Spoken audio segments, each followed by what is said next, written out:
Olá, meu nome é Elisandra e hoje iremos aprender sobre o fenômeno de capilaridade e como aplicá-lo no experimento de cromatografia de tinta.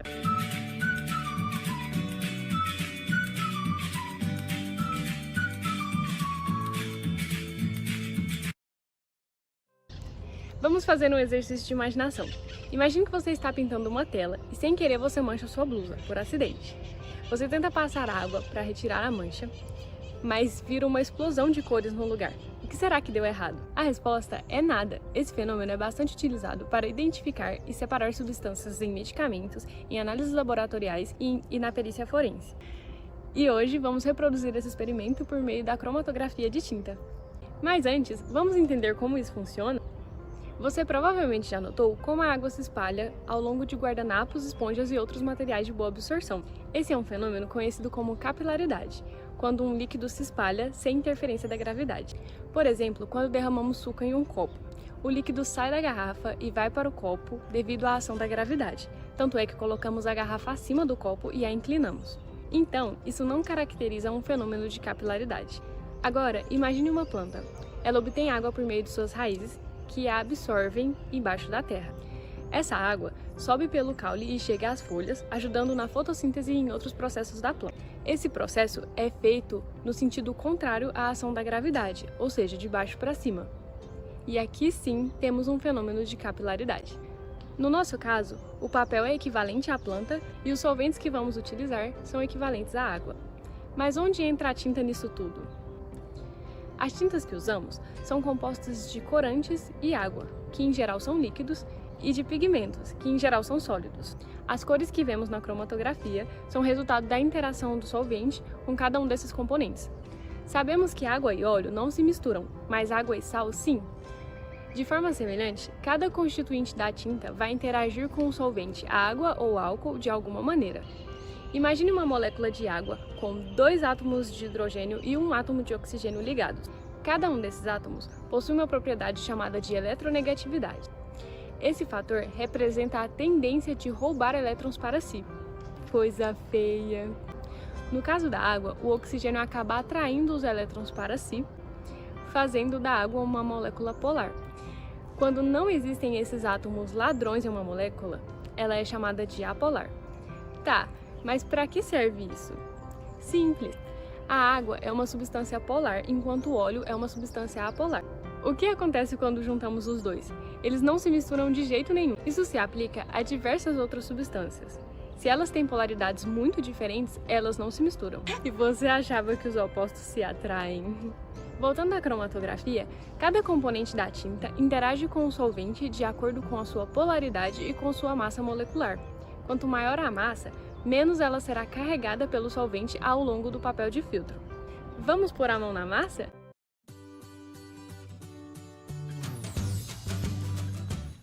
Para esta prática, nós vamos precisar de papéis de filtro, palitinhos de churrasco, copos descartáveis, vários tipos de canetas e tintas coloridas, um pouco de água, álcool 70%, régua, tesoura, pincel e lápis ou lapiseira.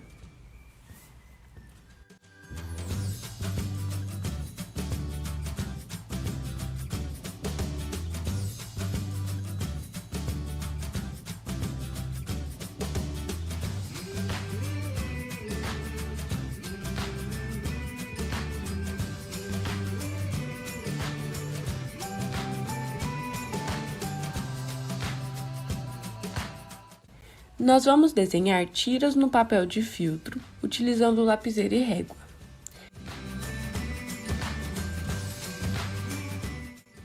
Em seguida, iremos recortar nos locais traçados, com bastante cuidado.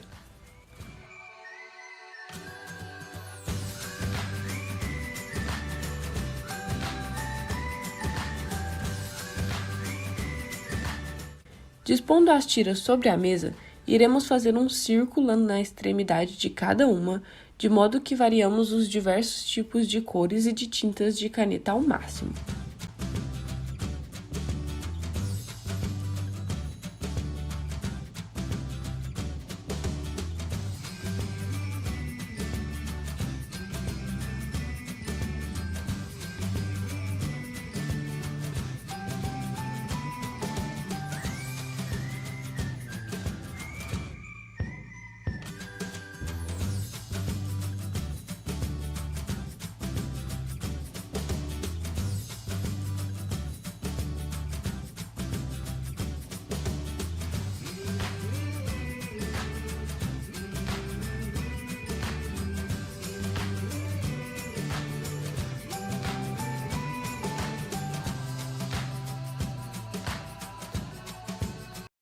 Agora, vamos enumerar cada tira na extremidade oposta ao círculo de cor, para que possamos identificar ao final que caneta corresponde a cada um dos resultados.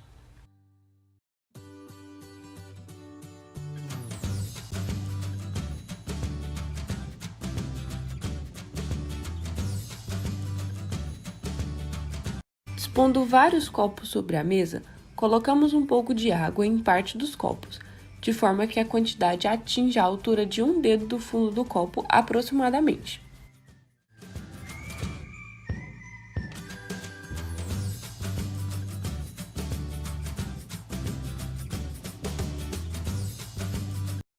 Nos outros copos, colocamos a mesma quantidade em cada um, mas dessa vez de álcool.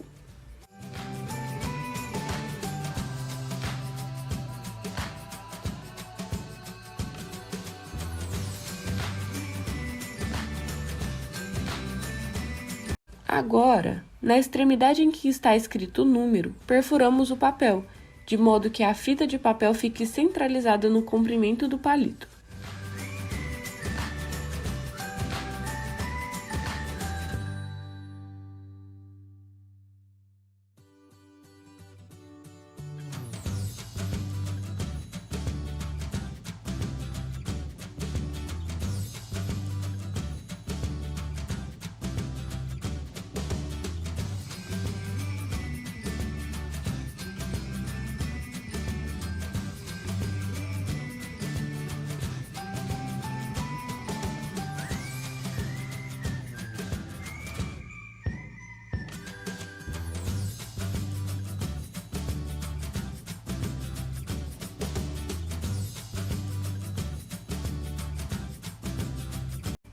Por fim, escolhe o palito nas laterais do copo e a tira ficará com sua extremidade inferior imersa no solvente, que no nosso caso é água ou álcool.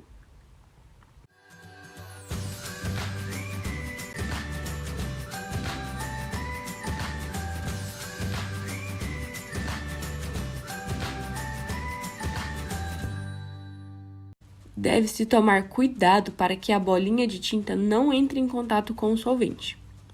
Agora, é só esperar a capilaridade e a difusão de cores acontecer. Após deixar as tintas secarem, vamos às observações. Tome notas. Compare tiras do mesmo material, porém de cores diferentes. Quais cores de pigmentos tiveram maior mobilidade, ou seja, foram carregadas até mais acima? Quais solventes apresentaram melhor interação? Por hoje é isso. Brinque com outras tintas e com outros solventes e tente criar teorias sobre o que funciona ou não.